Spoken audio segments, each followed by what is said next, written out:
সবাইকে শুভেচ্ছা।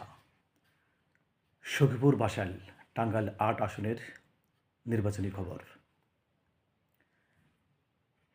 সখীপুর বাসাইল ২ উপজেলা মিলে একটি আসন, টাঙ্গাইল ৮ আসন।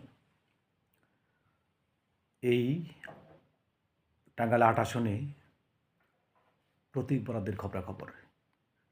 কোন প্রার্থী কোন প্রতীক পেলেন, আসুন আমরা জেনে নেই।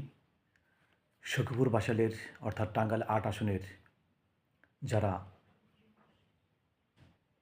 নির্বাচন করেছেন তাদের মধ্যে কোন প্রার্থী কোন প্রতীক পেয়েছেন।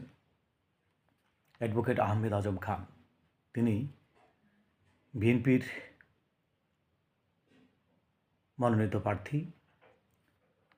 তাদের দলীয় প্রতীক ধানের শীষ। অ্যাডভোকেট আহমেদ আজম খান ধানের শীষ প্রতীকে নির্বাচন করছেন। টাঙ্গাইল ৮ আসনে বাংলাদেশ জামাত ইসলামী থেকে প্রার্থী হয়েছেন মোহাম্মদ শফিকুল ইসলাম খান। তাদের দলের প্রতীক দাঁড়িপাল্লা। অধ্যাপক মোহাম্মদ শফিকুল ইসলাম খান সাহেব জামাত ইসলাম থেকে দাঁড়িপাল্লা প্রতীকে নির্বাচন করছেন।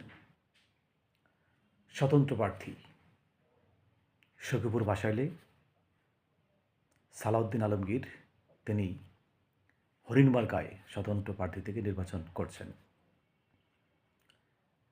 এই আসনে জাতীয় পার্টি থেকে যিনি লাঙ্গল প্রতীকে নির্বাচন করছেন তার নাম নাজমুল হাসান।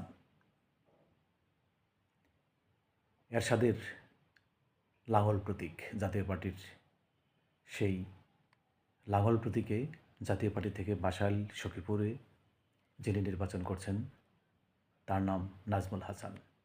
এছাড়া আওয়াল মাহমুদ নামে একজন প্রার্থী বিপ্লবী ওয়ার্কার্স পার্টি থেকে কোদাল প্রতীকে নির্বাচন করছেন। বিনয়ের সঙ্গে জানাচ্ছি যে আওয়াল মাহমুদ বিপ্লবী ওয়ার্কার্স পার্টি কোদাল প্রতীক। আমি সখীপুরের একজন মানুষ, আমি তার নাম কোনোদিন শুনিনি, তবে সকল প্রার্থীর জন্য আমার শুভকামনা। 12 ফেব্রুয়ারি ত্রয়োদশ জাতীয় সংসদ নির্বাচন এবং গণভোট।